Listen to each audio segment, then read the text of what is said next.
Hello, good afternoon student. तो देखो, हम यहाँ पे बात करने वाले हैं, यहाँ पे बीएससी मैथमेटिक्स के लिए हम बात करने वाले हैं। तो यहाँ पे क्या है, अब की बात कुछ सिलेबस चेंज हो गया है। सिलेबस चेंज में क्या है, वैसे अगर देखें हम सिलेबस तो वही है, लेकिन पेपर का पैटर्न चेंज है।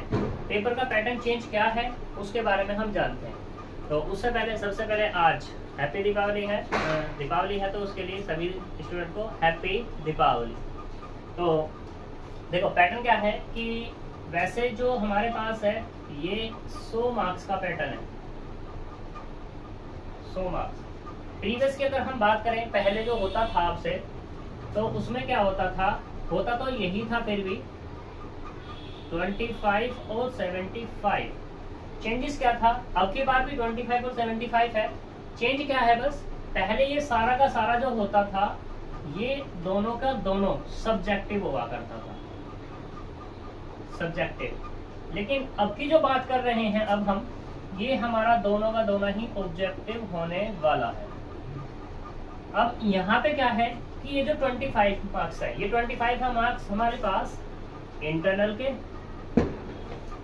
और ये 75 है, ये है एक्सटर्नल। तो इन 25 ये कॉलेज के हाथ में होते हैं। यहाँ पे क्या है तो हमारा सारा का सारा ऑब्जेक्टिव ही, लेकिन इसमें क्या है, जो कॉलेज के हाथ में होता है तो 25 मार्क्स ये कैसे भी डिवाइड वो कर सकते हैं।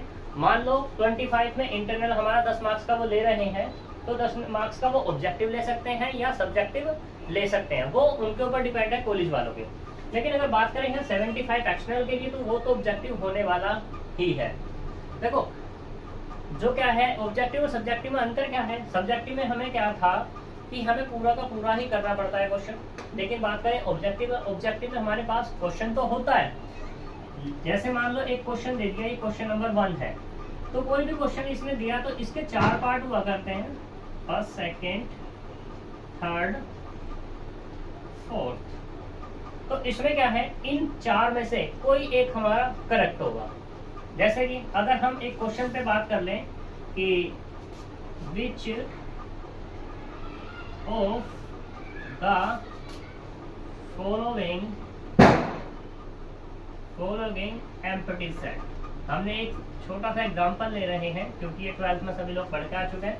तो इनमें से कौन सा हमारा एम्प्टी सेट है, तो पहला मैंने ले लिया यहाँ पर a = x such that x क्या है मेरे पास, x² + 1 = 0, और जहाँ पे x बिलोंग्स कर रहा है किसमें से, R में, पहला ऑप्शन ये। दूसरा हमारा ये हो सकता है a = 1 2 3, c बराबर हमारा तीसरा ऑप्शन हो सकता है क्या कि 0, और d हमारा ये d सेट हमारा ये हो सकता है, मतलब अगला हमारा ये हो सकता है कि क्या हो सकता है हमारे पास, नन ऑफ दिस। इस तरीके से तुम्हारे क्वेश्चन अगर बनेंगे तो उसमें क्या होगा, कोई भी एक क्वेश्चन देगा, उसके 4 ऑप्शन होंगे, उन 4 में से कौन सा सही है वो हमें ठीक यहाँ पर करना होगा। तो अगर हम बात करें यहाँ पे क्वेश्चन नंबर, मतलब ऑप्शन नंबर फर्स्ट की, तो ऑप्शन नंबर फर्स्ट इसका ट्रू है। वो कैसे ट्रू है, किस तरीके से है, क्या पैटर्न है इसका, उसके पैटर्न के बारे में हम बाद में ही बात करेंगे। अभी तो सिर्फ मैंने बताया है कि क्वेश्चन का पैटर्न किस तरीके से होने वाला, यानी क्वेश्चन इस टाइप से होने वाले। पहले क्या होता था, पहले सिर्फ इतना होता था, what is the empty set. Empty set क्या है उसकी डेफिनेशन पूछता था, क्या देता कि विद एग्जांपल हमें समझाइए, तो एग्जांपल समित हमें समझाया करती थी। जैसे कि पहले के क्वेश्चन पर हम बात करें तो जैसे ये है, इंटीग्रेशन ऑफ x² dx बराबर व्हाट, तो कितना, x⁻³ + c। तो पहले हमें इसका इंटीग्रेशन करके दिखाना होता था। लेकिन अभी इसी क्वेश्चन को हम ऑब्जेक्टिव में बात करें तो ऑब्जेक्टिव में क्वेश्चन कैसे बनेगा, ये इंटीग्रेशन ऑफ x² dx बराबर, तो ए ऑप्शन कह दिया इसने, क्या कह दिया कि x⁻³ डी ऑप्शन कह दिया x⁻³ + सी ऑप्शन कह दिया x⁻³ + c, और डी ऑप्शन इसने कह दिया नन ऑफ दिस। तो इस तरीके से हमारे यहाँ पर क्वेश्चन बनने वाले हैं। अब ये तो हमारा होने वाला है नहीं, अब क्या होगा, सिर्फ ये होगा। तो इस तरीके से हम यहाँ बात करेंगे, ठीक। अब यहाँ पे जो हमें बात करनी है बुक से रिलेटेड, तो वो क्या है, तो देखो यहाँ पर हमारे पास है बीएससी के लिए सिलेबस है पूरा का पूरा, तो उसमें part A and B 2 book हुआ करती हैं। 2 बुक हमारे पास कौन कौन सी, मैं दिखा देता हूँ आपको।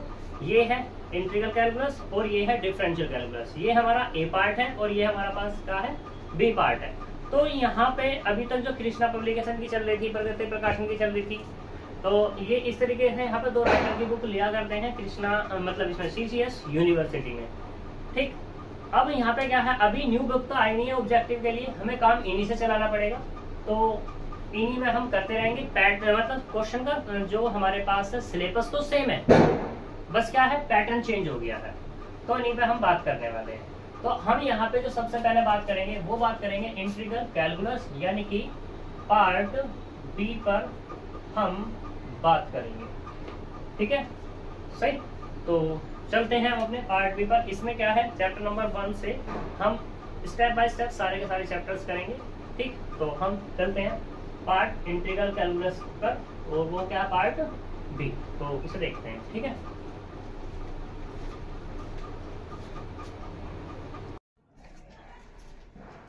तो देखो दोस्तों, हम यहाँ पे बात करेंगे चैप्टर नंबर 1 से स्टार्ट करेंगे। चैप्टर नंबर 1 है हमारे पास डिफाइनाइट इंटीग्रल। डिफाइनाइट इंटीग्रल क्या है, उससे पहले हम इंटीग्रल के बारे में जानते हैं। इंटीग्रल क्या है, तो इंटीग्रल एक हमारा डिफरेंस होता है। क्या है हमारे पास, डिफरेंस। ठीक, डिफरेंस कैसे है, किस तरीके से है भाई, डिफरेंस की हमने बात तो कर दी भाई, ये डिफरेंस है क्या। तो देखो, मान लो सपोज करो तुम्हारे पास ये कोई एरिया है या ये कोई तुम्हारे पास फिगर है, तो डिफरेंस कैसे में निकालना है। तो मान लो ये यहाँ से चलना स्टार्ट हुआ, इससे इस पॉइंट से चलना स्टार्ट हुआ, और वो कहाँ तक गया, फिर से दोबारा यहाँ पे इस पॉइंट पे आया। तो यहाँ पे अपनी कुछ इसकी वैल्यू रही होगी, मान लो F1, और यहाँ पे क्या वैल्यू रही होगी उसकी F2, ये 2 वैल्यू रही होगी। तो अगर हमें क्या निकालना है, कंप्लीट अगर इसकी वैल्यू के बारे में निकालते हैं, बात करते हैं, तो वह क्या हो जाता है, F2 माइनस के F1 हो जाता है। अब ये F2 माइनस F1 डिपेंड करता है कि ये हमारे पास F1 हम कैसा ले रहे हैं, F2 हम कैसा ले रहे हैं। तो इसी के बारे में हम यहाँ पे बात करनी है। बात करने के लिए यही क्या कहलाएगा, हमारा इंटीग्रेशन कहलाता है। इंटीग्रेशन कैसे, जैसे मान लो ये है तुम्हारे पास a to b f of x और ये dx, तो हमने इसका इंटीग्रेशन किया तो हमें मिला ये एक f of b माइनस के f of a, माइनस के f of a, और जो फंक्शन है ये भी हमारा चेंज हो गया है। या तो f कह दो, या इसको हम ये कह सकते हैं फाई ऑफ b और ये फाई ऑफ a। तो ये क्या है हमारे पास, देखो डिफरेंस ही तो हमारे पास। अब ये डिफरेंस हमारा जो है डिफरेंट टाइप से हो सकता है। ये डिफरेंट हमारा जो डिफरेंस है, ये डिफरेंस आया, डिफरेंस 2 टाइप से हो सकता है। कौन कौन सा, एक तो ये हो सकता है हमारे पास क्या, फाइनाइट, और दूसरा हो सकता है ये कैसा हमारे पास, इनफाइनाइट। ठीक है, फाइनाइट और इनफाइनाइट होने के लिए ये डिपेंड करेगा किस पे, इस फंक्शन पे, और ये जो हमारे पास a दिया हुआ है और ये हमारे पास क्या दिया हुआ है, b दिया हुआ है। बात करें इस a को, तो इसको बोलते हैं हम लोअर लिमिट। क्या बोलते हैं इसको हम, लोअर लिमिट a। बात करें इस वाले की, तो ये हो जाता है ये हमारे पास अपर लिमिट। क्या कहलाएगा हमारे पास, ये अपर लिमिट। तो इन पे डिपेंड करता है। फिर तीसरा ये फंक्शन है, इस फंक्शन पे भी है हमारा डिपेंड करता है। अभी जब डिपेंड करेगा तो यहाँ पे क्या आएगा, फाइनाइट आएगा या कैसा आएगा, इनफाइनाइट आएगा। इन्हीं के बेस पर ये जो हमारे पास इंटीग्रेशन निकल के आया है, इंटीग्रेशन या इंटीग्रल जो भी निकल के आया है, तो इसके नाम पढ़ते हैं यहाँ पर। एक होता है प्रॉपर और एक होता है इम्प्रॉपर। यहाँ पे लिखा है डी फाइनाइट इंटीग्रल, यहाँ पे क्या लिखा है हमारे पास, definite integral. Definite integral क्या है, वो भी ये हमारे पास क्या है, इंटीग्रल मैंने बात की है। तो इंटीग्रल की 2 कैटेगरी आ गई यहाँ पर, इंटीग्रल या इंटीग्रल की कितनी कैटेगरी है, 2 में क्या है, प्रॉपर इंटीग्रल। दूसरा जो आया है इम्प्रॉपर इंटीग्रल। ठीक, तो यहाँ पे ये डिफाइनाइट लिखा, तो ये प्रॉपर की कैटेगरी में पहुंच जाएगा कौन, डिफाइनाइट इंटीग्रल, जिसको हम डिफाइन कर सकते हैं। ठीक है, सही। तो इसी के बारे में हमें यहाँ पे बात करके दिखानी है। अब बात कर रहे हो, सोच रहे होंगे भाई प्रॉपर इंटीग्रल क्या है, इम्प्रॉपर इंटीग्रल क्या है। देखो, अगर वैल्यू तुम्हारी मिलती है कैसी, फाइनाइट, ये डिफरेंस तुम्हारा क्या निकलता है, फाइनाइट, तो कहेगा हमारे पास प्रॉपर, अदरवाइज पे क्या कहलाएगा, इम्प्रॉपर। ठीक है, तो मैंने तुम्हें बता ही दिया है ये यहाँ पे किस पे डिपेंड करेगा, ए, बी और एफ एक्स पे। अब इसके यहाँ केसेस बन जाते हैं। पहला if A, B and F of X all are finite या डिफाइन, ठीक है, देन इंटीग्रल इज प्रॉपर। ठीक, दूसरा आगे चलते हैं।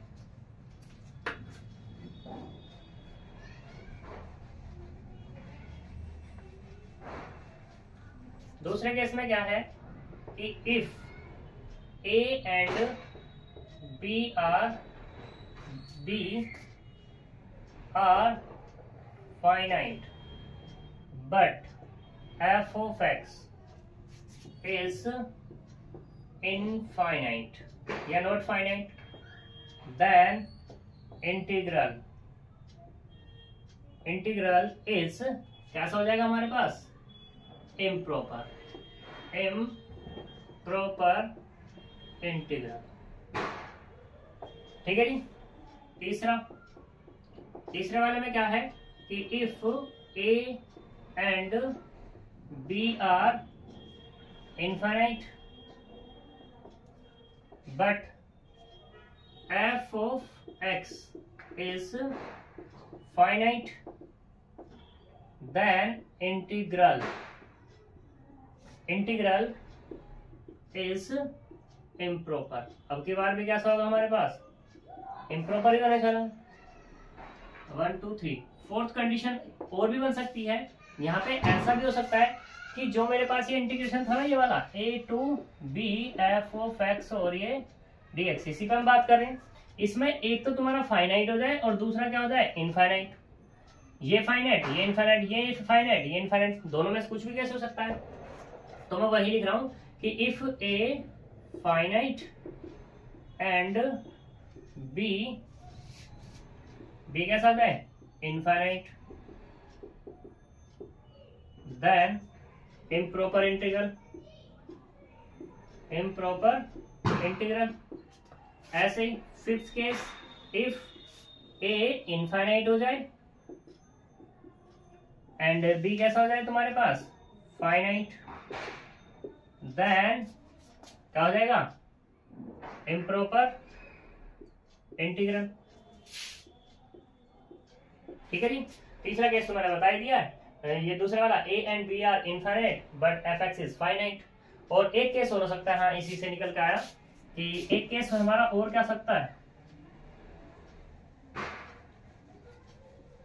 एक केस में क्या है कि इफ, कौन सा हो जाएगा ये, कौन सा पार्ट हो जाएगा, 6 पार्ट, कि if A B and F of X all are infinite, then उस केस में क्या हो जाएगा, इंटीग्रल इज इम्प्रॉपर। ठीक है, मैंने यहाँ पे जितना भी ये कराया है तो यहाँ से एक क्वेश्चन के चांसेस बहुत ज्यादा हैं। क्या ज्यादा हैं कि कोई भी तुम्हारे इस तरीके से कोई इंटीग्रेशन दे देगा, वो पूछेगा ये इम्प्रॉपर कब होगा, ये प्रॉपर कब होगा। ऐसे कहते A to B F X D X is any integral, या ऐसे कह देगा कि proper integral, then A B are finite F X is infinite. मतलब जो मैंने यहाँ लिखा है वो ऑप्शन यहाँ पे बना हो सकता है। कुल मिला के बात ये है। ठीक है, तो ये हमारा पास क्या होगा, इंटीग्रेशन के बारे में बात होगी। तो इंटीग्रेशन के बारे में जब बात हुई है, इसकी कुछ प्रॉपर्टीज है, वो प्रॉपर्टीज हम बात करेंगे नेक्स्ट। ठीक है, तो मिलते हैं, तब तक के लिए बाय बाय।